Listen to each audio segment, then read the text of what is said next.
Ahora vamos a ver hipotiroidismo y la tiroiditis. Una cirugía también.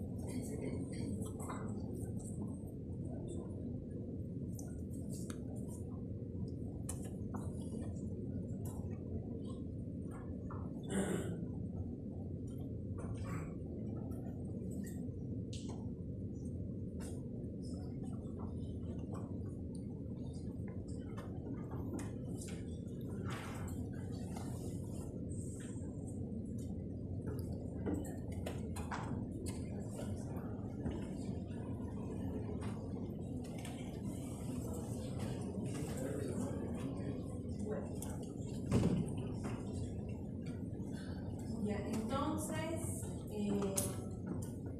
dependiendo de dónde es el origen del problema, vamos a tener un hipotiroidismo primario, central o periférico por resistencia, ¿no? En el primario, como sabemos, primario afecta la glándula. Bien, a veces uno puede pensar que el primario es más arriba, no, primario es que afecta la glándula. El origen, falla intrínseca de la glándula tiroidea, más del 95% de los casos. ¿Y cómo va a estar nuestro patrón hormonal? Nuestra TSH va a estar elevada. Acuérdense de la retroalimentación positiva y negativa. Entonces vamos a tener una TSH elevada y una T4 libre disminuida. Que esto va a ser lo que va a estimular arriba, por eso la TSH va a estar elevada, tratando de ordenar a la glándula que siga produciendo hormonas, ¿no? En el hipotiroidismo central, el origen va a ser más arriba de nuestro eje. Puede ser a nivel hipófisis, que sería secundario, o a nivel de hipotálamo, que sería terciario.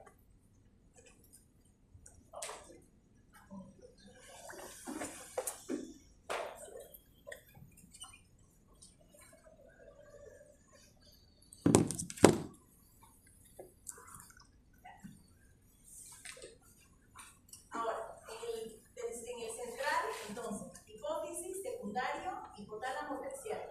¿Cómo va a estar nuestro patrón hormonal?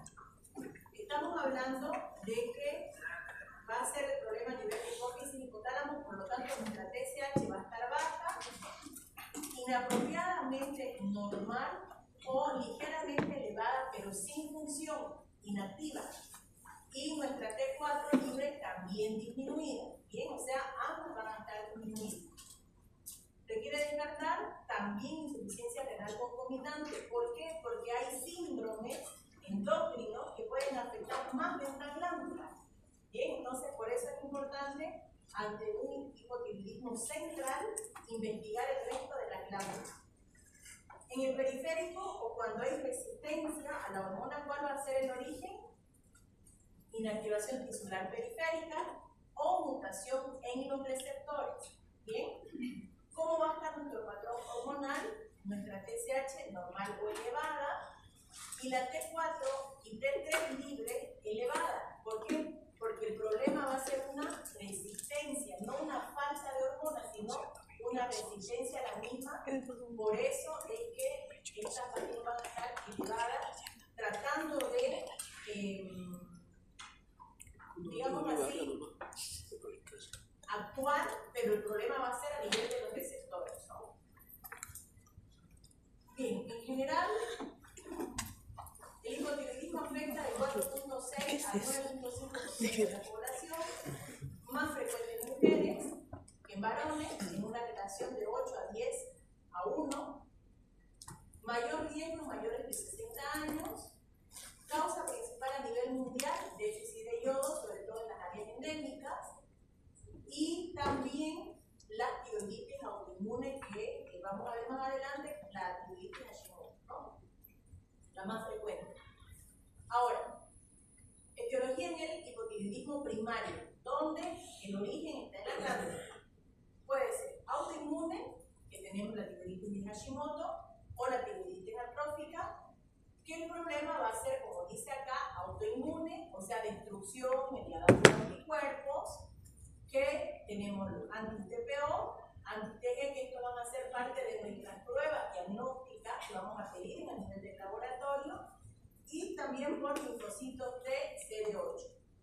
Iatrogénica por ablación de yodo, tiroidectomía total o subtotal, radioterapia cervical, porque es lo que estamos produciendo, estamos nosotros produciendo una destrucción de la glándula, ya sea con iodoterapia, quirúrgica o con radiación, ¿no? ¿Cuál va a ser el mecanismo fisiológico? Bueno, lo que acabo de decir, ¿no? Pérdida quirúrgica, radiación o una masa follicular en tiroidea. Farmacológica, amiodarona, ya dijimos antes que este es uno de los medicamentos que requiere el control de glándulas de hormonas tiroideas. Ya sabemos que es un antiarrítmico. Cuando damos litio, que se da como antidepresivo, yodo orgánico, tionamida, inhibidores del checkpoint. ¿Y cuál va a ser el mecanismo fisiopatológico? Lógicamente, en el caso de la amiodarona, lo damos por un problema de arritmia, ¿no? Y en los otros casos, por una tiroiditis destructiva o organogénesis. Congénito o infiltrativo. Congénito, agenesia tiroidea, ustedes saben que a los bebés siempre que nace se les hace la prueba del talón. Esto justamente para evitar que haya, cuando ha habido un hipotiroidismo congénito, reponer la hormona y evitar problemas a nivel de desarrollo del músculo. O cuando no ha habido un buen control de las hormonas tiroideas en la mujer gestante. Por eso es importante hacer los controles en la mujer embarazada completos. Bien. Entonces, eje hipotálamo y deyonidasas. En el hipotálamo se secreta la TRH, que es la hormona que estimula, ¿no?, a los tirotropos de la adenohipófisis para liberar la TSH. La TSH lo que hace es activar a través del AMP cíclico, captar el yodo, estimula la TPO para organificación y acoplamiento de estos receptores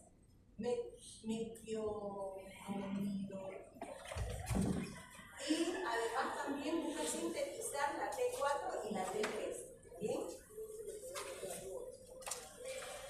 Pequeños cambios a nivel de la T4 libre van a causar cambios exponenciales inversos, que es lo que hablamos de la retroalimentación negativa. Una T4 elevada va a producir que haya inhibición de la misma a nivel de la hipófisis y a su vez a nivel del hipotálamo. Ahora, tenemos diferentes tipos de ionidasa, la D1, la D2, la D3, que fíjense dónde actúan en general a nivel del cuerpo. Entonces, fíjense que la hormona tiroidea actúa a nivel de todo el cuerpo. Por eso es que sus manifestaciones clínicas van a ser generales, van a ser a nivel de abdomen, intestino, cardiológica, sistema nervioso central, en la piel. Por eso es que cuando hablamos del cuadro clínico, hablamos de un cuadro clínico en general. ¿Bien? Aquí tenemos. Entonces, a nivel cardiovascular, bradicardia sinusal, todo lo contrario del hipertiroidismo. Bradicardia sinusal, disminución de la contractilidad, hipertensión arterial diastólica, puede haber derrame pericárdico que va a ser rico en glucosaminoglutanos, puede haber aumento del LDL, triglicéridos. A nivel neuromuscular, bradipsigia, bradilalia, alteración de la memoria, hiporeflexia, síndrome del túnel carpiano bilateral, depresión, ya en casos severos puede haber psicosis misedematosa. Entonces también cuando ustedes tengan personas que, por ejemplo, les cuenten que durmiéndose les duermen las manos, ¿bien?, tienen que pensar en problemas endócrinos. Porque fíjense el síndrome del túnel carpiano. ¿Dónde está el túnel carpiano? Exacto. ¿Y qué es lo que produce? Compresión de... y se duerme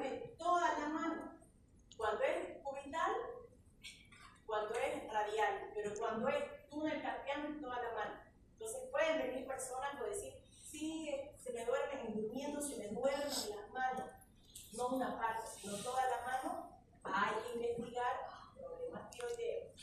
Bien, sobre todo sintomatológicos. Doctora, ¿y cuál es la parte sanitaria? Uno tiene que escuchar más las Tengo y no. ya depende, yo ustedes estudian desde dónde para Saliendo ver acá hoy. a quién duele, ¿no? Porque puede ser desde septal. Bueno, es un nervio muscular. Es metabólico y piel, intolerancia al frío, hipotermia relativa, misedema. ¿Qué es el misedema? Un edema duro sin fobia. Bien, por acumulación de polisacáridos en la piel. Por eso es que es sin fobia, porque es un edema por hipoaluminemia. La piel fría, seca, áspera, puede estar amarillenta. Aumento de peso modesto, principalmente por retención hídrica, que tiene que ver también el aumento de peso por el misedema. A nivel gastrointestinal, acordémonos todo lo contrario del hipertiroidismo. Estreñimiento crónico, puede llegar al hilo paralítico, megacolon, macrobrosia, liponía o bronca, disminución de la tasa de filtrado glomerular a nivel renal.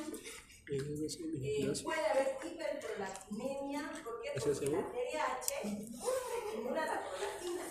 Entonces puede también haber amenorrea.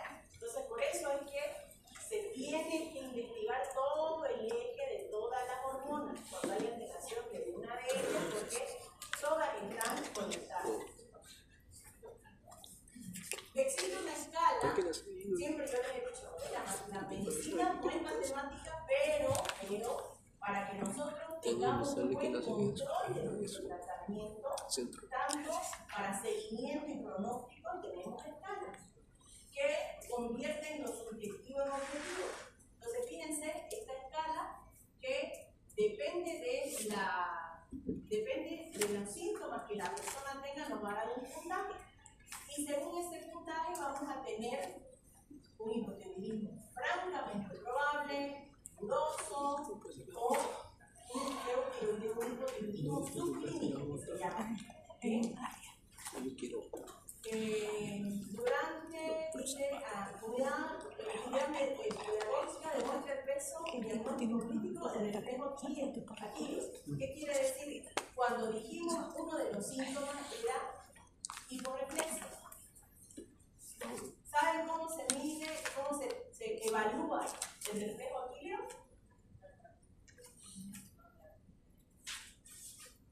¿Y cómo es la posición ideal? Porque siempre para medir un reflejo ustedes tienen que tratar que el músculo esté exactamente relajado. ¿Ustedes creen que se hace relajado? Vamos a ver, ahí pensando más. Podría ser en acostado.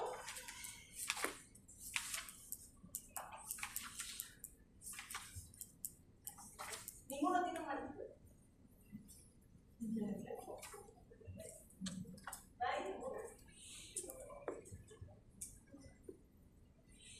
Ya, lo camina. Pero es súper fácil. Lo ideal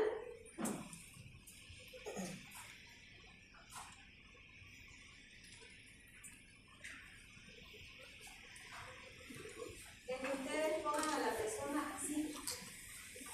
Entonces, de esta forma, el pie está relajado. De ahí, fíjense que lo tienen a la vista el tendón. Lo único que tienen que hacer es golpear ahí y nada más. De los más fáciles. Bien. Entonces, ahí fíjense que eso nos aumenta bastante el puntaje y lo mismo la bradixigia. ¿Saben qué es bradixigia?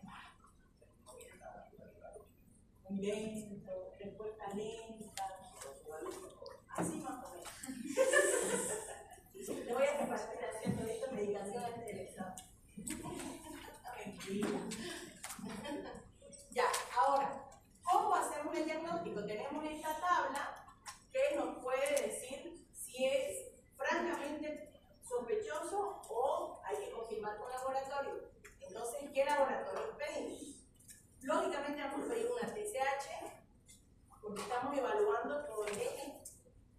Vamos a pedir T4 libre y vamos a pedir T3 libre o T3 total.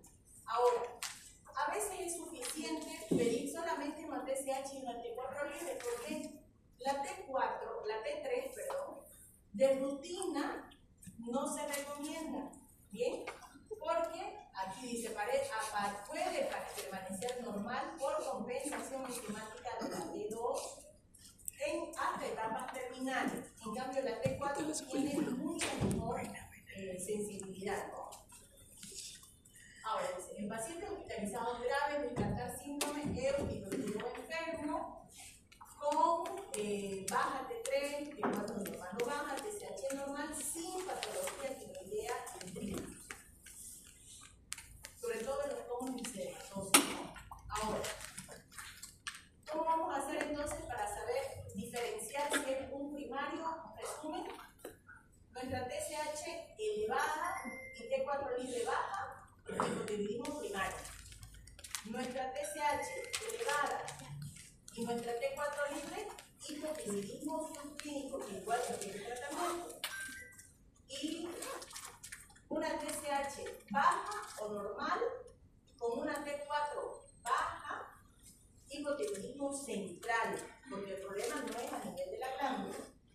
Y una TSH elevada con una T4 elevada, resistencia, o sea, puede ser un adenoma hipoficiario productor de TSH o si no puede haber una resistencia de los receptores a las hormonas tiroideas. ¿Qué es el hipotiroidismo subclínico? Es aquel que su TSH sérica puede estar elevada, una T4 libre puede estar normal, no hay enfermedad grave, no hay síntomas, por eso se dice subclínica, y puede ser grado 1, grado 2. El grado 2, honestamente, va a ser un poco más grave y puede tener eventos cardiovasculares, ¿no?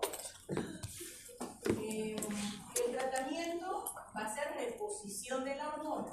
La levotiroxina hace esto, repone la hormona tiroidea, ¿bien?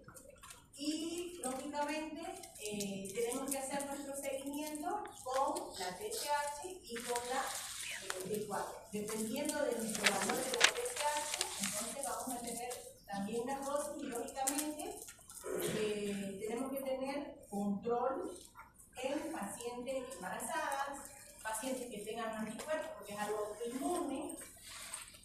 Dependiendo de la cantidad de los anticuerpos, vamos a ver si el proceso está agudo o si ya fue un proceso crónico, si la glándula ya estuvo expuesta y ya no está en el proceso agudo viral o autoinmune.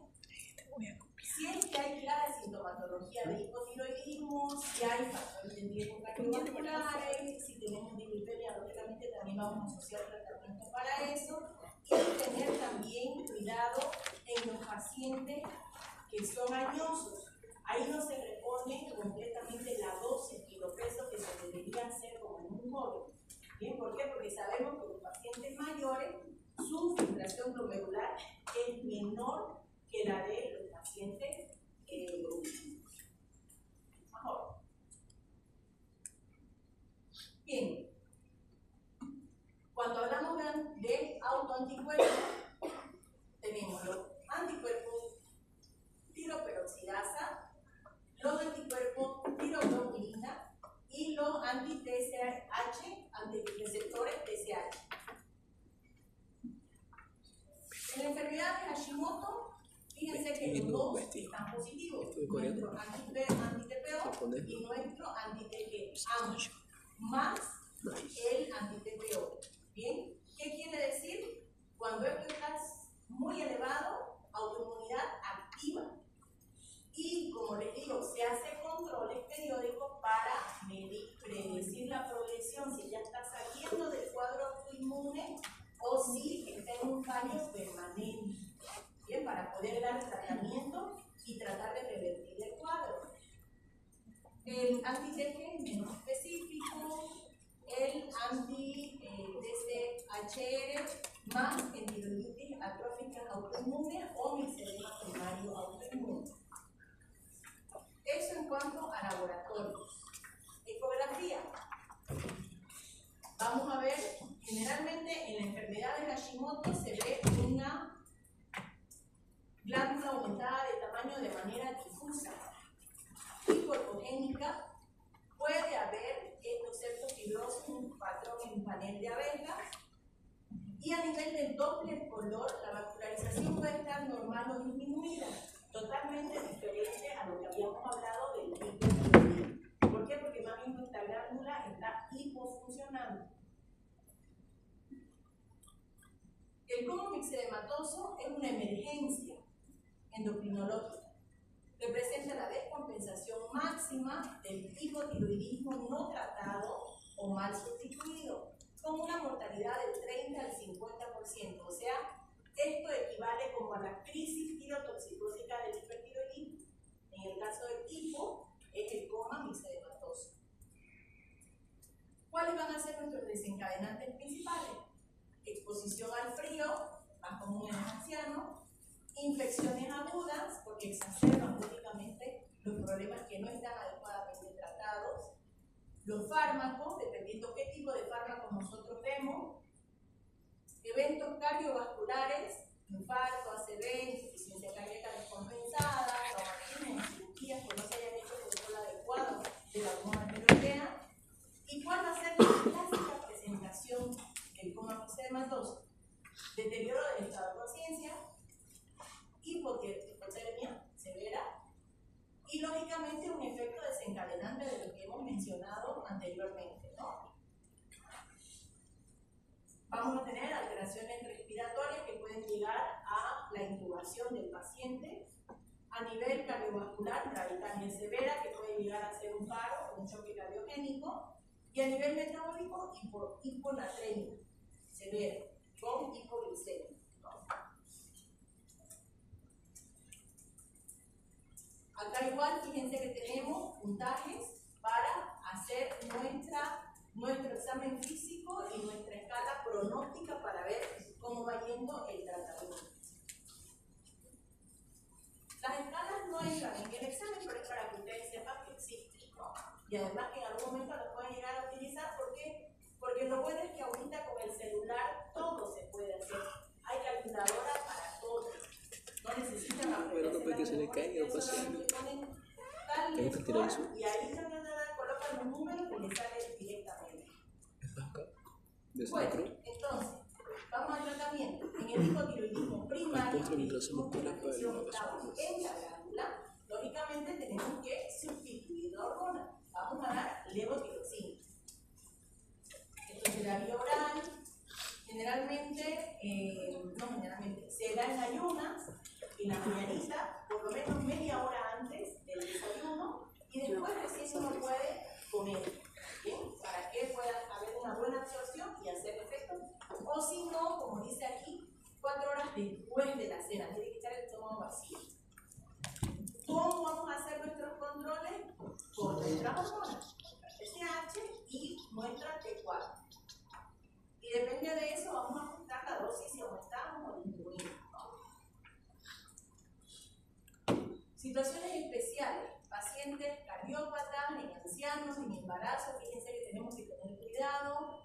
¿Por qué? Porque lógicamente esto interactúa con algunos medicamentos, como ya hemos dicho, por ejemplo, con la miodarona, y por ejemplo en las embarazadas con problemas con los estrógenos, ¿no? Entonces hay que hacer un buen control para evitar también que los niños nazcan hipotiroideos, y esto puede traer consecuencias en el desarrollo neurológico.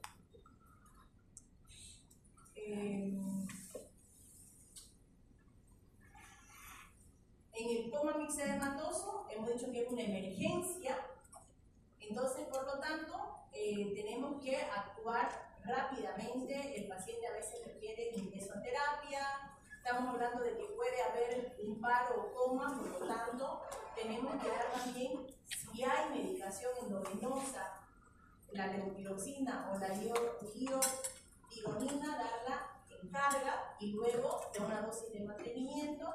Lógicamente, a veces siempre diarrea, circulación, respiración y dijimos que esto puede estar asociado a un problema de glándulas suprarrenales.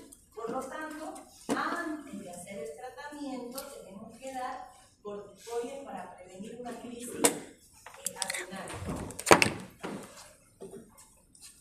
Esto es un resumen de todo lo que hablamos, para que ustedes tengan como guía cómo va a estar nuestra hormona, cuál es la enfermedad puede ser, si es subclínica, si es central o es como glicerematosa, ¿no? Bien, ahora, para terminar la parte de tiroides, vamos a hablar de las tiroides. Tenemos las tiroiditis agudas, que son las infecciosas, las subagudas, o también llamadas dolorosas silentes, y las crónicas, que generalmente son más autoinmunes. En el caso de las agudas infecciosas, la más frecuente es la suprarrenal. Puede ser también de origen fúngico. ¿Qué vamos a tener en la parte clínica? Lógicamente, toda la cascada clásica inflamatoria: dolor, eritema, fluctuación, fiebre, neurocitosis. En la subaguda, como dice su nombre, silente, dolorosa, tenemos por ejemplo la tiroiditis de Kervain, que generalmente se presenta después de un cuadro viral, granulomatosa, a la característica, toda la patológica, es dolorosa y vamos a tener una veces muy elevada. La postparto, que puede ser por isquemia, va a ser autoinmune, no dolorosa y es transitoria, y la inducida por fármacos, lógicamente, es no dolorosa. En las crónicas, ya dijimos, la de Hashimoto, ya hablamos antes, es la causa número 1 de bocio, bocio e hipotiroidismo, dice ahí abajo, y la tiroiditis de Riedel, que es fibrosante, donde más bien hay una destrucción tipo fibrosa de la glándula tiroides, ¿no? En la tiroiditis destructiva tenemos 3 fases. La primera va a ser tirotóxica, o sea, vamos a tener nuestra hormona tiroidea elevada.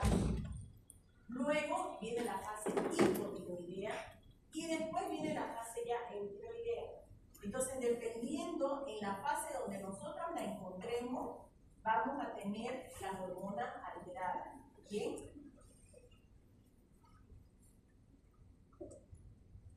Esto RAIU es la captación del yodo que en el examen físico, en las pruebas diagnósticas, nos ayudan a ver qué tanta captación de yodo hay a nivel de la glándula para ver la funcionalidad de la misma.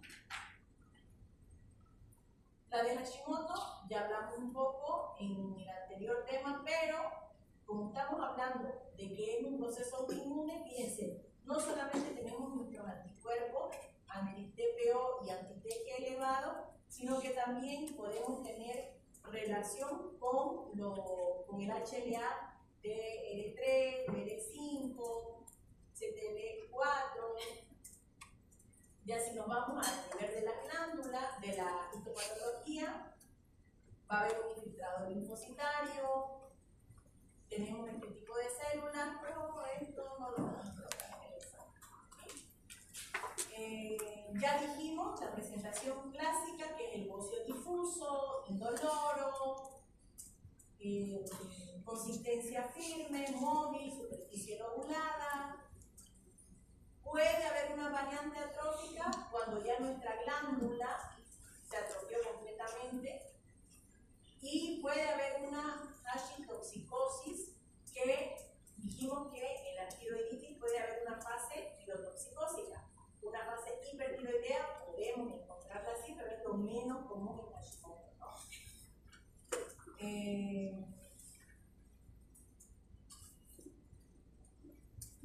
Ya, la otra tiroiditis subaguda, granulomatosa de Kervain, esta es dolorosa. Hay un antecedente previo de algún proceso viral semanas antes. Y lógicamente después va a aparecer el aumento de nuestra glándula, y puede irradiarse el dolor hacia la mandíbula, oído o cara anterior del tórax. Si estamos hablando de un proceso viral anterior y que es subaguda y que hay una presentación sistémica, vamos a tener fiebre, tenia, mialgia, artralgia. A diferencia del anterior, este va a ser un bocio pequeño, muy doloroso al menor contacto, y nuestra BCG va a estar elevada, PCR elevada, y los autoanticuerpos van a estar negativos, ¿bien? Porque estamos inmunes. La silente, autoinmune, no dolorosa, más en mujeres. Tenemos una fase tirotoxicósica seguida de una hipotiroidea, un bocio pequeño. Nuestra BCG va a estar normal o ligeramente elevada.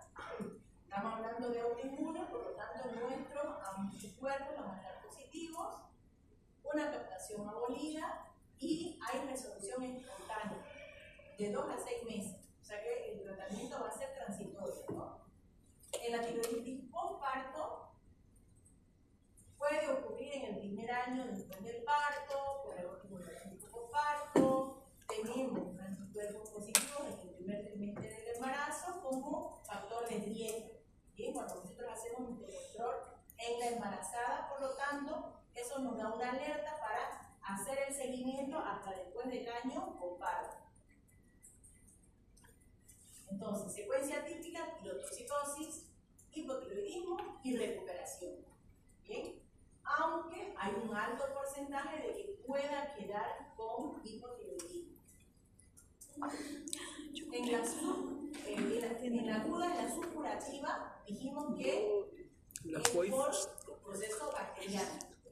Más frecuente, estafilococos, estreptococos, pueden ser anaerobios, depende del grado de inmunidad que tenga la persona y lógicamente también depende del inóculo, ¿no?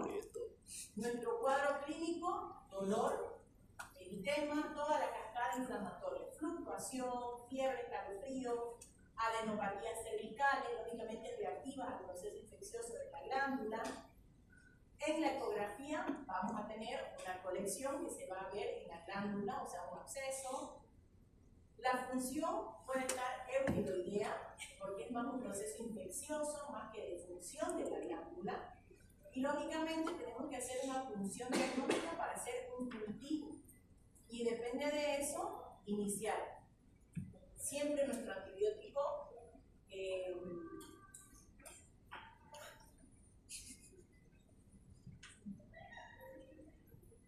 cuando lo hacemos sin cultivo, ¿qué? Es nuestro antibiótico empírico hasta que sale nuestro cultivo y de ahí cambiamos si es necesario. Esta tiroiditis de Rieder o inducida por fármaco y la inducida por fármaco, tenemos la de Rieder que es la fibrosante, ¿bien? Donde hay un reemplazo de la glándula por tejido fibroso. Va a haber un bocio duro, lo que estamos diciendo que es el reemplazo por un tejido fibroso, fijo a plano profundo, no doloroso, y puede llegar a producir síntomas de compresión local, ya sea a nivel de la tráquea, esófago, todo lo que está alrededor, y lógicamente dar disfagia, disnea, difonía. Tratamiento, fíjense que es completamente diferente, tamoxifeno, corticoides, methotrexate, para evitar esta destrucción, ¿no? Y bueno, si hay ya síntomas compresivos, cirugía descompresiva. En la tiroiditis por fármaco, en la miodarona va a ser una tiroiditis destructiva por toxicidad directa del yodo sobre el tirocito. El litio que va a producir inhibe la liberación de hormona tiroidea, causando una tiroiditis silenciosa del bocio. Inhibidores de checkpoints inmunes. Esto, por ejemplo, tenemos estos tipos de medicamentos que se utilizan bastante, sobre todo en el área oncológica, y van a producir una tiroiditis destructiva en pacientes tratados. Por eso es que cuando nosotros usamos un medicamento, tenemos que saber cuáles pueden ser nuestros efectos secundarios para tratar de prevenirlos, no esperar que ya esté dada nuestra patología iatrogénica, porque esto es por iatrogenia, pero puede ser una iatrogenia que la hemos hecho no intencionalmente, sino que es propia del medicamento que estamos administrando, ¿no? Aquí, nuestro laboratorio, cómo vamos a sospechar de una, cómo vamos a descartar la otra. Tenemos la gamografía que ya habíamos hablado antes para ver si es un proceso que capta a nivel de la gamografía para ver si es funcionante o no funcionante, en el Doppler si es hipervascular o si está disminuido. Lo mismo acá en la captación de contraste para que ustedes comparen en los diferentes tipos de enfermedades y la utilidad del ecodoppler, lo mismo en la tiroiditis de Kervin, tiroiditis de Hashimoto o la supurativa aguda. Esto es un resumen de cada una de las que hemos visto y con sus laboratorios respectivos para comparar y va a ser nuestro diagnóstico diferencial. La tiroglobulina sérica permite diferenciar la tiroiditis destructiva, facticia, en tiroiditis destructiva está muy elevada por lisis folicular, mientras que en la exógena está subdividida, ¿no? Tabla comparativa de la tiroiditis para que ustedes lo tengan, para que repasen bien.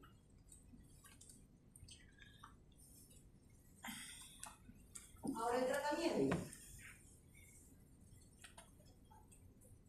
Dijimos que la tiroiditis de Kervin era dolorosa, por lo tanto tenemos que dar analgésicos. En los casos severos donde no hay respuesta, ya vamos a los corticoides. Y si estamos hablando de síntomas de tirotoxicosis, vamos a dar beta-bloqueantes, ¿no? Porque sabemos que tenemos taquicardia que puede llegar hasta la fibrilación auricular. En la de Hashimoto dijimos que hay un hipotiroidismo, por lo tanto tenemos que dar hormonas. ¿Bien? En la tiroiditis silenciosa va a ser sintomático dependiendo de qué fase estamos, porque sabemos que tenemos la tirotoxicósica, hipotiroidea y lógicamente cuando ya está eutiroidea que vamos a aportar todo tipo de tratamiento. Y en la supurativa, obviamente antibiótico porque estamos hablando de un proceso infeccioso. Disfunción tiroidea por amiodarona. Amiodarona contiene 37% de yodo por peso. Entonces, normalmente nosotros estamos dando 200 miligramos día, ya lo van a ver en cardiología. Y esto, cuando nosotros damos esta dosis habitual en los pacientes con arritmia, fíjense que va a aportar 75 miligramos de yodo libre, 500 veces más que el requerimiento diario. ¿Bien? Entonces, lógicamente, va a producir este bloqueo. Lo que hace es un bloqueo del D1, que es una de las tirodosinasas que vimos en la parte inicial de nuestro tratamiento de cómo funciona el eje, hipotálamo, hipófisis y glándula. Pero lo que busca es, y también tiene este efecto de Wolff-Chaikoff, que hay una inhibición de la planificación del exceso de yodo. Y lógicamente no va a producir un hipotiroidismo, ¿no? Entonces, acá ustedes tienen cómo van a hacer el diagnóstico y el tratamiento que vamos a dar dependiendo de cuál disfunción tenemos en el tipo 1 o la tipo 2. Lo importante es, si de repente al cardiólogo no se le ocurre hacer el seguimiento y a ustedes les toca ver un paciente que está con amiodarona, ustedes hacer el control de las hormonas tiroideas, ¿no? Acá es un resumen de todo. Seguimos hablando si es que hay dolor, ver nuestra SC, si hay fiebre. Si no hay dolor, tenemos que pensar en un Hashimoto, silenciosa, fiebre, ver nuestro equilibrio hormonal para ver si es primario, secundario, terciario, ver si hay captación de yodo y lógicamente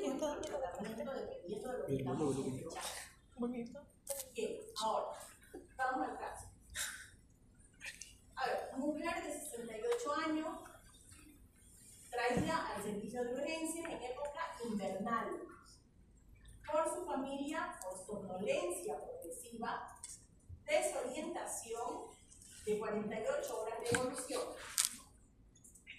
Antecedentes personales, diagnóstico de problema de tiroides hace 5 años sin tratamiento porque abandonó voluntariamente, hipertensión arterial tratada con enalapril y un cuadro catarral respiratorio alto hace 5 días. Su presión, fíjense, 85-50, frecuencia cardíaca 42, pero sinusal. Frecuencia respiratoria, fíjense, 8. Temperatura rectal 31, o sea, está con hipotermia y una saturación de 82%.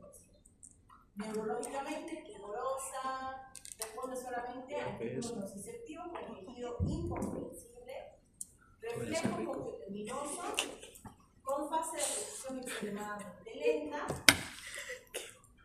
piel pálida, amarillenta, extremadamente fría, seca, escamosa, edema duro perioditario, sin fobia a nivel de miembros inferiores, macroglosia, a nivel cardiopulmonar, entonces ruidos cardíacos velados, hipofonéticos, murmullo vesicular disminuido, bilateral, con sectores tributantes. ¿Qué necesitan de laboratorio?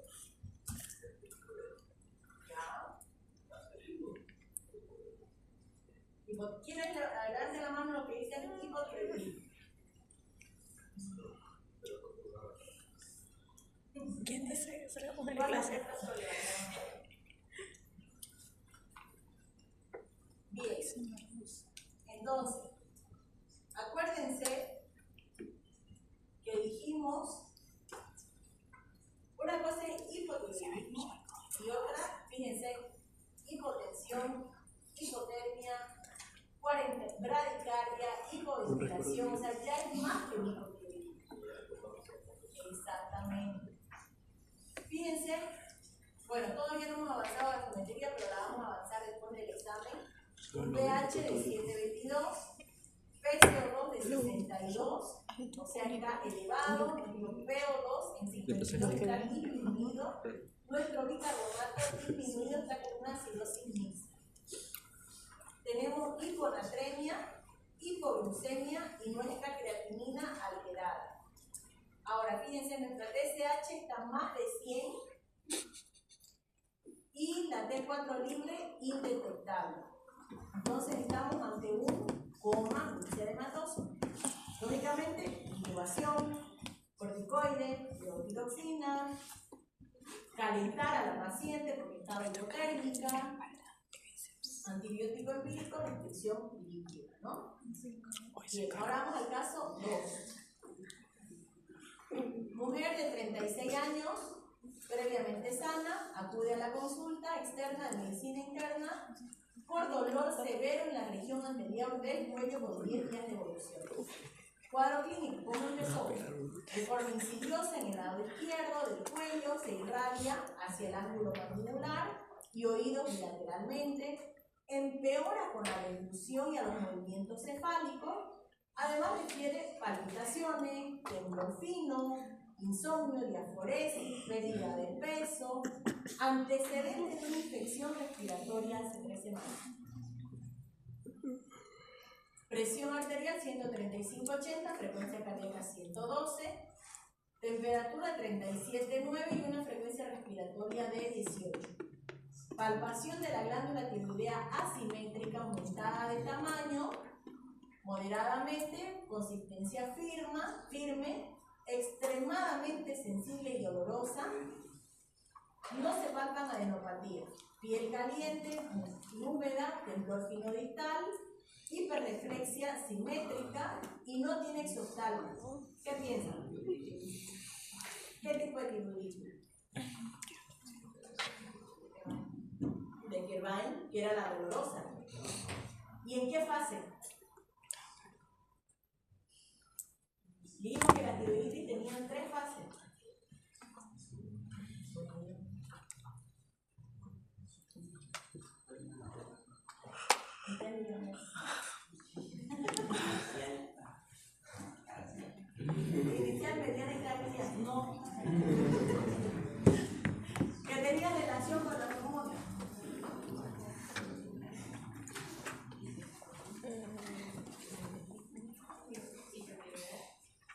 tenía la primera hipertiroidea, después hipo, y la última EO que era de resolución espontánea. ¿Ella en qué fase estaría? Ahí.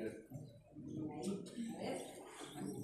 Fíjense, su hormona, la TSH baja, T4 elevada, T3 elevada, BCG elevada, serología, los anticuerpos negativos, en la tiroides aumento de volumen y tiroiditis subaguda granulomatosa de aquel valle. Puedo mirar porque nos dijo ahí que hacía 3 semanas había tenido un cuadro respiratorio, ¿no? Entonces, lógicamente, ahí tenemos el tratamiento.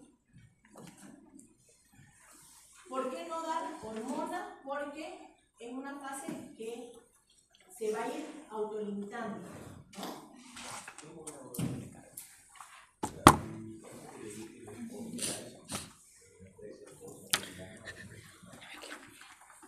No, porque en general dijimos en las bacterianas que las hormonas estaban normales. Lo que sí era un problema más infeccioso, entonces había que hacer antibióticos. Pero las hormonas estaban normales. Esa es nuestra diferencia con las conjuntivitis virales. ¿Ya? ¿Preguntas?